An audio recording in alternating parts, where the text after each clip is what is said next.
It's time for BS or Real Talk here at The Jump.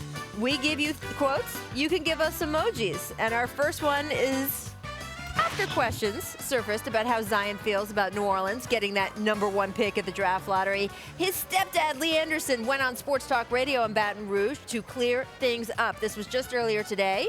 Take a listen. How do y'all feel about potentially coming to the Crescent City? We're excited. We're excited about that.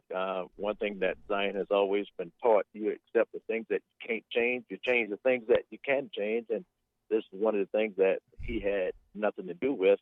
It's the process of the NBA, and certainly, we're excited about the Crescent City down there in New Orleans. And you said about returning to Duke, there's been a lot of speculation, but that is nothing that we have even considered. Not even considered, and that they are excited. Do you buy excited? Yeah, I will, because I don't have any other reason not to believe what he says. Yeah. Right? Yeah. So, no, I buy it. And look, I spoke with David Griffin a little bit, and he said he talked to him and his family for a couple hours, and they're very excited. And look, you get these moments. I was not happy when New Jersey drafted me. I had no idea that it was close. Didn't you try to not? Avoid the workout? I had a really bad were you workout. gonna say that you didn't know it was close to New York? Was that what I didn't. I was a West Coast kid. I had never been out there.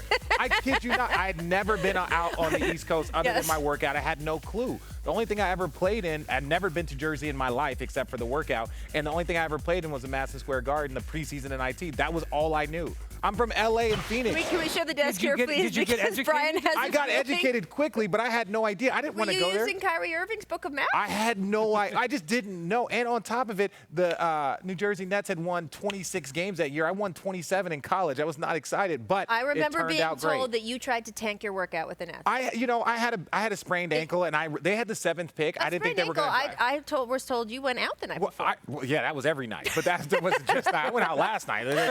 None of that matters, So. You still play basketball like that. Right, there you go. But yeah, there are teams you maybe would love to go to. But I said this on the show yesterday.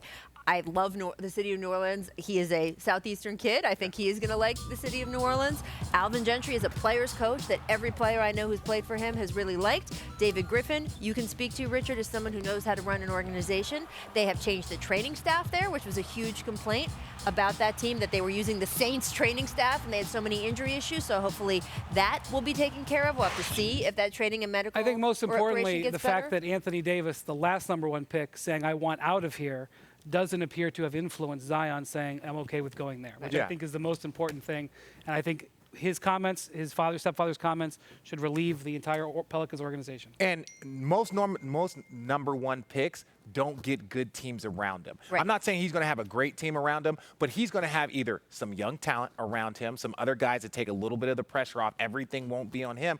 Or he could possibly have R.J. Barrett, so he could have one of his buddies around him. That's a great player. Or he could have Anthony Davis. Or he could have Anthony Davis. So for me, I have no idea what is going on around here. But that is something that, really, I just feel that that's a unique place for a #1 pick, to have other talent around him or a potential All-NBA guy. If they look, it's 3 steps down the road, but if they end up making a trade with the Knicks and R.J. Barrett is the one who in that #3 draft pick comes back to play with Zion, we sat and interviewed those two guys together on Tuesday night. They are deep in as friends, and being able to have that comfort with someone coming in would be huge for him. So he's in a good spot. We'll see what happens. We'll see.